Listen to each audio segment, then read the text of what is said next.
Father in heaven, it's no secret at all. When you think of your children, how far they are from home. Two tender tears fall from your eyes, and your cries shake the world.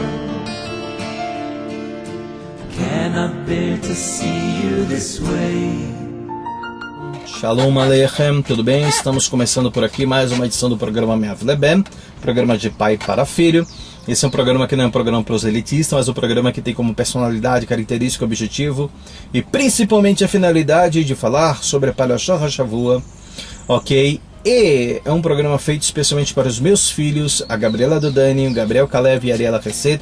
Não é um programa proselitista, ok? Mas um programa feito, um projeto feito especialmente para a minha família, para falarmos sobre palavras de Torá, uma mesa redonda e tentarmos buscar soluções dos problemas contemporâneos à luz da Torá.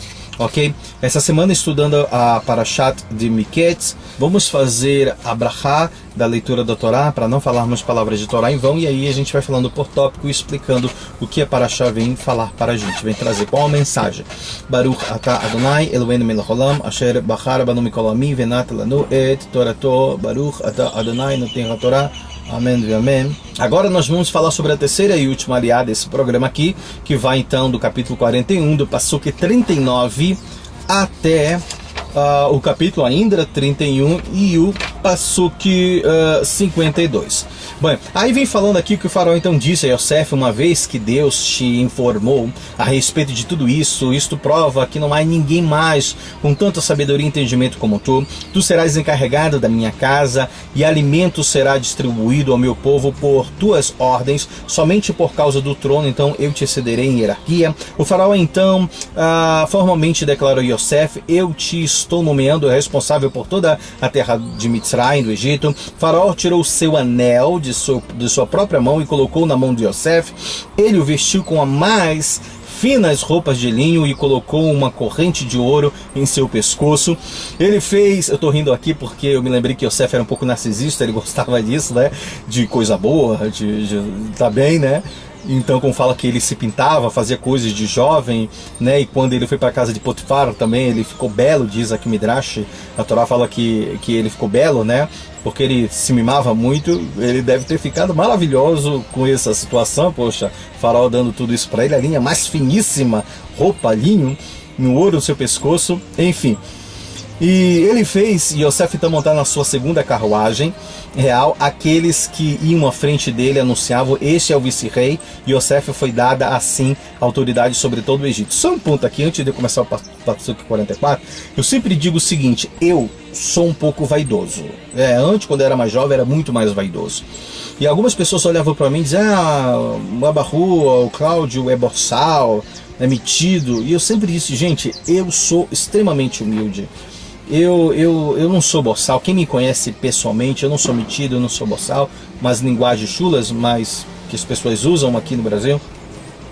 Metido, eu não sou.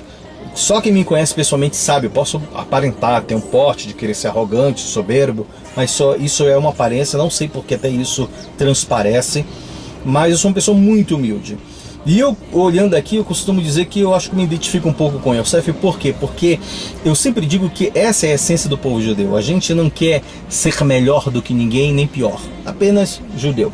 E eu costumo levar essa ideologia de filosofia de vida comigo porque eu gosto de estar bem arrumado, cheiroso, tomado banho, barba feita, a pele bem arrumadinha, um bom sapato, uma boa roupa. Não gosto de roupas de marca, eu acho que isso é futilidade. Porque eu tenho uma calça da Zump, da Forum, uma camisa que tem um jacarezinho aqui, um crocodilo aqui. Não faço questão de marcas de roupa, eu quero estar bem arrumadinho. Pode ser uma calça de R$39 ou um sapato de R$25. Não me importa com o produto por marcas, eu quero estar bonitinho, arrumadinho, cheirosinho, para mim basta isso. Eu me lembro uma vez quando eu trabalhava em Belém do Pará, eu chegava, eu pegava meu dinheiro, ainda era jovem, solteiro, eu comprava minha roupa, ia todo bonito trabalhar na empresa, as pessoas diziam: poxa, olha a roupa, né? Babaru, quanto custou isso? e eu dizia, poxa vida, eu fui ali na feira, né, na feira popular, no bate-palma, como diz, na 25 de março, comprei tudo a R$19,99 as camisas, e eles olhavam e achavam que era de marca. Por quê? Na realidade, Yosef, eu não condeno Yosef, quando eu estava rindo, falando dele, acredito que Yosef era um pouco narcisista. Eu acho que isso até um certo ponto é bom, você se amar, porque se você não se amar, quem vai te amar? Se você não se achar bonito, quem vai achar você bonito? Então eu acho que isso é uma certa dose, é uma certa vacina de autoestima, de ânimo, né?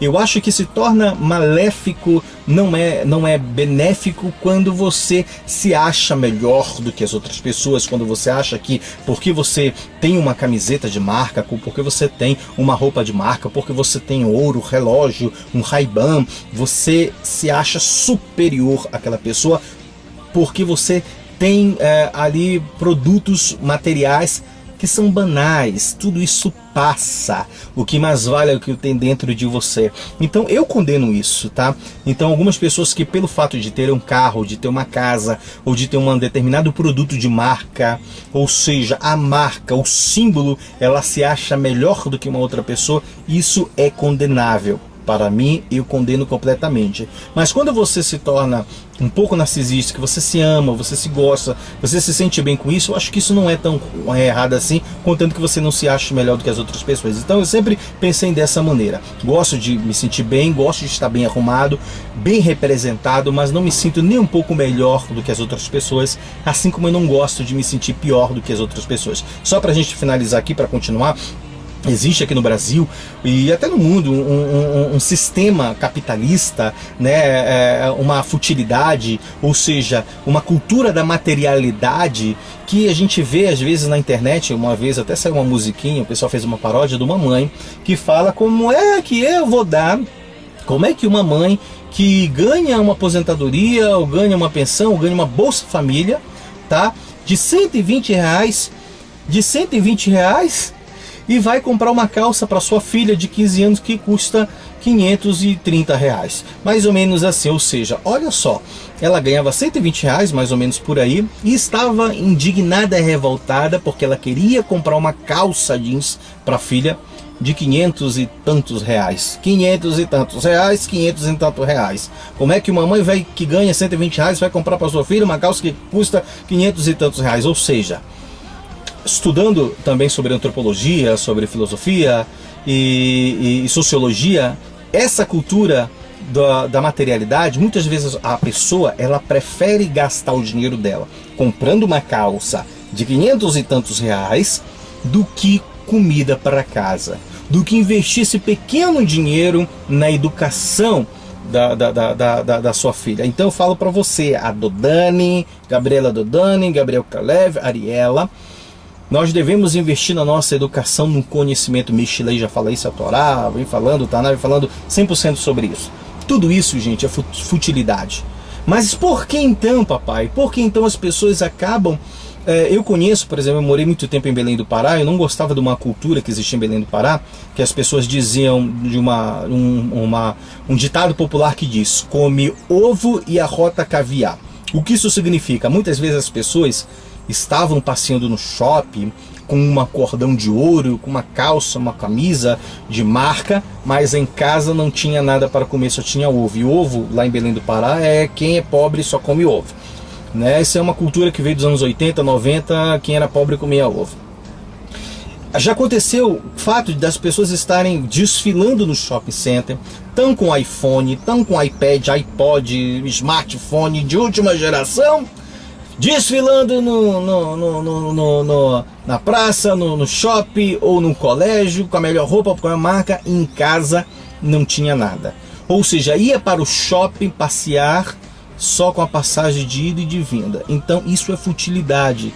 Devemos fugir disso, ou seja, dessa cultura capitalista, que não é tão ruim o capitalismo, mas eu estou falando dessa cultura capitalista do consumo, do bem de consumo e de se achar com valor, ou seja, somente porque adquiriu aquele bem de consumo. Então o que acontece? É justamente isso, é essa cultura do materialismo, da cultura do símbolo da marca, ou seja, ela pode ser pobre, Mas se ela está usando aquela roupa de marca em que a classe média ou a classe alta está usando, ela vai se sentir igual às outras, ela vai se aceitar, ela vai ser respeitada. Então você pode ser pobre, morar lá na favela, morar na palafita, morar em qualquer outro lugar, ok?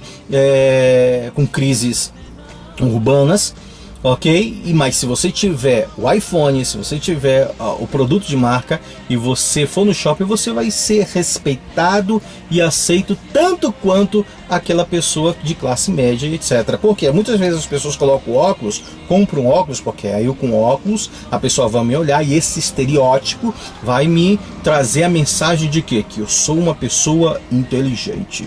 Então olha que interessante é isso, nós devemos fugir dessa futilidade, ok? Então seja que nem Yosef, sinta-se feliz por cuidar de você mesmo. Não é pecado, não é errado você gostar de dinheiro, de você gostar de riqueza, de gostar do bem bom. Não é errado isso, tá? Mas fugir da futilidade é você estar bem com você mesmo. E o melhor de tudo, utilizar toda essa riqueza, todo esse poder para cumprir mitzvot, para cumprir a Torá. É por isso, eu sempre peço, Deus, eu quero ser rico, me dê dinheiro, mas para quê? Para ostentar? Para sair com carro e viajar num Shabat para a praia? Não é para isso. É para cumprir mitzvot, é para ter dinheiro para comprar o melhor vinho, a melhor vela, ok? O melhor pano para ralar, enfim, para cumprir mitzvot. Voltando aqui ao Passuque 44, Faraó disse a Yosef, eu sou Faraó, rei do Egito, e assim eu decreto que que sem a tua permissão nenhum homem erguerá a sua mão para empunhar uma arma ou seu pé montar em um cavalo em todo o Egito. O faraó deu a Yosef o nome de Tsefanat Paneach, aquele que significa aquele que explica coisas ocultas ou revela sonhos. Ele deu-lhe Asnat ou Asnat, filha de Potifera, ou alguns sábios vão dizer que é o mesmo Potifar, o sacerdote de On. Muito interessante que ele fala sacerdote de On. Por que ele fala sacerdote de On? Significa que ela tinha um alto nível, um cargo elevado, mesmo sendo idólatra, ok? Mas ele tinha um alto nível para Yosef como esposa, e Yosef assim passou a governar o Egito. Yosef tinha 30 anos de idade quando esteve diante de Faraó, o rei do Egito, e Yosef então deixou a corte de Faraó e fez uma viagem de inspeção por toda a terra do Egito. Aqui nós vemos um outro ensinamento, ou seja, ele automaticamente foi promovido, ele não foi viajar, ele não foi esbanjar, agora eu sou vice-rei, agora eu vou comer, eu vou fazer isso, vou esbanjar, não. Aqui mostra o espírito trabalhador de Yosef, ou seja, a partir do momento que ele foi nomeado, o que ele fez? Imediatamente ele começou a trabalhar. E aí vem falando então, a partir aqui do capítulo 41, passo 47, e fala que durante então os 7 anos de fartura, os habitantes da terra juntaram então grande quantidades então Yosef de alimentos, e Yosef coletou todo o alimento excedente durante os 7 anos de fartura que o Egito agora desfrutara, e ele colocou alimento nas cidades, alimento que crescia nos campos em torno das cidades, ele foi colocado no interior da cidade adjacente, juntando com um pouco da terra local para preservar então os grãos. E Yosef acumulou tanto grão como areia do mar, e eles decidiu parar de contar de tão grande que foi essa quantidade. Aí vem finalizando essa terceira aliá, falando sobre o nascimento de Menash e Efraim. Então 2 filhos nasceram para Yosef antes do ano em que a fome aconteceu. É interessante, ele fala 2 filhos nasceram para quem? Para Yosef. Era filho de Yosef, ou seja, nasceram com a característica, ou seja, com a essência do pai, verdadeiros judeus, mesmo vivendo na diáspora, nascidos para ele de Asnat, ou seja, podemos dizer filhos de Asnat, mas não falaram filhos dele de Asnat, ou seja, Asnat deu para ele, eles tinham toda a influência diretamente do pai. Filho de Potifera, novamente ele repete, sacerdote de On. Por que repete? Yosef chamou o primogênito de Menash, que significa Menash, ou seja, porque Deus me fez esquecer de Nashani todos os meus problemas até a casa do meu pai. E ele chamou o segundo filho de Efraim, porque Deus me fez frutífero de Efraim na terra do meu sofrimento. E aqui termina a nossa leitura.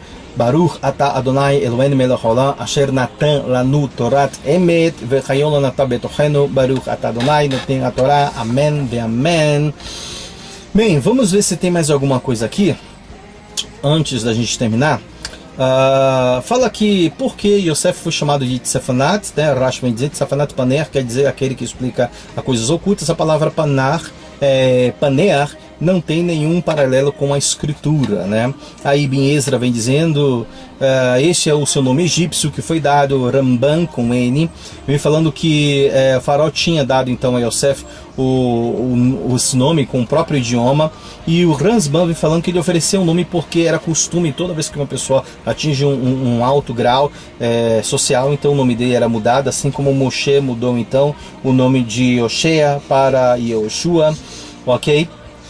E que mais? Aí vem aqui uma discussão dizendo se esse Tsefanat Paner era o nome hebraico ou não era o nome hebraico, porque o próprio nome de Moshe era o nome que o Egito deu para ele, né? No caso a mãe, a princesa deu. Era o nome egípcio, era o nome hebreu, como é que era, e por fim se conclui que era o nome hebraico, ok? E aqui, para finalizar, existe também uma outra discussão, porque então a Torá enfatiza que Menashe e Efraim nasceram antes do ano em que a fome começou, e aqui existe uma discussão halárquica que é proibido se gerar filhos, se ter filhos em anos de fome. Se você está passando por algum problema, escassez, crise, você não pode gerar filhos, ok? A halachá diz que você não deve manter esse filho, é uma brecha na halahá da mitzvah de você gerar filhos, mas quando você está passando por problemas, ok, uma crise de fome ou de vida, você não pode gerar filhos. Rashi nos explica aqui, nós derivamos o princípio de que é proibido conceber uma criança durante anos de fome. Ok? O Tosafot nos diz, nossos sábios ensinam que Yocheved nasceu enquanto seus pais entraram no Egito. Assim não parece que Levi, o pai de Yocheved, teve filhos em época de fome. Existe uma discussão aqui, teve ou não teve, mas na realidade diz que existe também uma outra brecha, que se um homem não teve filhos ainda, mesmo em época de fome, ele deve ter filhos, ok? Nesse caso, diz que Levi tinha filhos homem, mas não tinha filha mulher, por isso que ele, na realidade, acabou concebendo e gerando, no caso aqui, Yocheved, que vai ser quem? A mãe de Moshe Rabbeinu, ok? Então, por isso que existe essa questão aqui, ok? Eu tenho uma certa questão aqui, uma vez, agora, depois que a Leia ficou grávida novamente, Baruch Hashem, ficou grávida do nosso bebê, que está prestes a nascer, a qualquer momento vai estar nascendo, é um menino, Baruch Hashem, está previsto para o dia 5 ou dia 11 de janeiro, segundo o calendário lunar, dia 5, e pela ecografia aí dia 11, está vindo. Eu me lembro que eu resolvi não falar para meus parentes em Belém do Pará, ou principalmente para minha mãe, porque a Leia estava grávida, e eu não me aguentei muito, acabei falando. Qual foi a minha surpresa? Minha mãe, você tá louco, porque você vai ter um filho agora, e etc. Com essa crise, a Dilma, o Lula, nessa crise, tendo filho. E aí eu fiquei um pouco meio triste com a minha mãezinha, querida do coração, né? Porque eu pensei, poxa, a halahá diz que nós não devemos ter filhos em épocas de fome. Mas a halahá fala que só depois que essa fome perdurar 2 anos. Se teve 2 anos de fome, 2 vezes consecutiva, então significa que já está decretado, vai ter fome. Realmente você não pode ter depois desse ano, porque a fome vai continuar, ok? Para preservar a vida. Mas eu fiquei triste com ela, porque mesmo nesse período de crise, etc., nós vemos que o pai Yaakov e o próprio José prosperaram em meio à crise. Ou seja, quando fala também que Yitzhak também prosperou no tempo da crise. E muitas vezes nós vemos, eu me senti abrahado, eu me senti abençoado, porque em tempo de crise que nós estamos vivendo aqui no Brasil, eu me senti abençoado, porque nesse período da crise foi no período onde eu fui promovido de cargo, onde nós conseguimos comprar o nosso carrinho, o nosso segundo carrinho, onde nós tivemos a oportunidade de comprar o nosso primeiro imóvel, e agora com a vinda do nosso bebê trazendo muitas brachot pra gente. E eu falei para ela, olha, mãe, eu tô triste porque você falou isso, ou seja, um bebê que mal chegou ao mundo, mal foi projetado, já está sendo malquisto, ou seja, não venha por causa da crise. E na realidade eu disse, nós devemos tomar cuidado, porque esse é um tipo de avodazará. Quando a gente não quer ter filho com medo de uma crise significa falta de fé. Você não tem fé em Deus. Lógico, nós não vamos procriar, não vou fazer um filho de forma irresponsável, vou botar no mundo e Deus cria. Não é assim desse jeito, mas devemos confiar, como os nossos sábios dizem, que toda vez que uma criança, um bebê chega a essa terra, essa alma chega aqui, ela traz um saquinho de providências, e eu acredito 100% nisso, porque aconteceu com a Ariela Hesed. Eu estava desempregado, deprimido, e quando a Ariela nasceu, o que aconteceu? Eu consegui ser contratada novamente, e com Eliave vindo agora, fomos abraçados também. Interessante colocar aqui, e só finalizando, que quando os nossos pais estavam correndo risco de vida em Mitzray, no Egito, que Faraó decretou que eles deveriam, toda a criança homem deveria ser morta, deveria ser assassinada, o que aconteceu? Os nossos sábios vão dizer que eles não deixaram de cumprir a mitzvah. Eles acreditaram em Hashem, e mesmo com a perseguição, ou seja, de assassinato, com dificuldade, foi o período em que mais o povo de Israel teve filhos e prosperou, ok? Então a gente sempre deve colocar a nossa fé em Deus, ok? E colocando, eu acredito piamente no Eterno, e sei que nós estamos cumprindo a vontade dele de gerarmos filhos, não, Deus o livre, não permita, Rav Shalom, não para a tristeza, mas para a alegria. A terra representa a humildade, como consta no versículo recitado no término da oração da Amidá, que a minha alma seja para todos como o pó da terra. Assim também a terra preserva o grão, segundo Rashi traz esse ensinamento para a gente. Também a humildade é conservada para a Torá, que a pessoa que estuda a Torá, evitando que ela se deteriore. A Torá preserva a vida dessa pessoa, não só intelectual, espiritual, moralmente, pois sem humildade o conhecimento da Torá pode corromper em vez de refinar a pessoa. Se sua busca por sabedoria não é dirigida pelo desejo de se conectar a Deus por amor aos céus, mas sim por seu amor próprio, arrogante e ego inflamado, isso não é bom para você. Rashi acrescenta que para este propósito a pessoa tem que usar essa terra, a terra local, ou seja, a humildade da pessoa deve estar na mesma área onde se encontra a sua grandeza.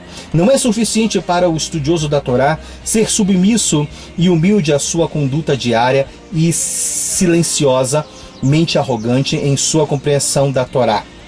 Ou seja, o estudioso deve se tornar humilde como consequência de seu estudo de Torá, também percebendo que o que ele sabe representa apenas uma gota de sabedoria infinita de Deus que se encontra dentro da palavra da Torá, baseado no Likutei Sichot 25, volume 25. Então, para a gente finalizar aqui, eu queria falar para vocês justamente sobre o seguinte. Lembra das últimas parashiot que nós vemos sobre Yosef? Quanto mais Yosef estava deitado, mais humilde ele se encontrava, mais ele se achegava aos céus na escada. Yaakov, ele se achegava a Deus. Diferente da Torre de Babel, que quanto mais eles construíam a torre querendo se achegar até Deus, mais afastado de Deus eles se tornavam. Então, mostrando que cada vez que a gente aprende mais da Torá, sabedorias da Torá, nós devemos nos tornarmos humildes, ok? E não nos vangloriarmos por sabermos mais de Torá. Eu tive que aprender isso, porque no começo da minha teshuvá eu aprendia muita coisa e eu queria criticar as pessoas, tá errado, por exemplo, Natal, hoje é Natal, isso é Avodah Zará, isso é isso, você não deve comemorar Natal, e eu cheguei a um equilíbrio de humildade de hoje. Algumas pessoas no trabalho, cumprimente as pessoas, se você for cumprimentado, deseja também o mesmo à pessoa, paz, saúde, menos intolerância, que tenha mais tolerância, menos preconceito, menos discriminação, menos extremismo, aliás, menos não, que nem haja extremismo religioso ou fanatismo, e que a gente possa chegar, enfim, à paz universal. É isso que o Papai deseja a vocês, é isso que o Papai deseja a todos nós, a todos os amigos, a todas as pessoas, e que a gente continue estudando a Torá e nos tornando cada vez mais humildes, mesmo sendo como Yosef, gostando do bem bom, bonito, ouro, mais humilde, porque é isso que nos faz aproximar cada vez mais de Hashem. Shalom Aleichem, Lechitraot.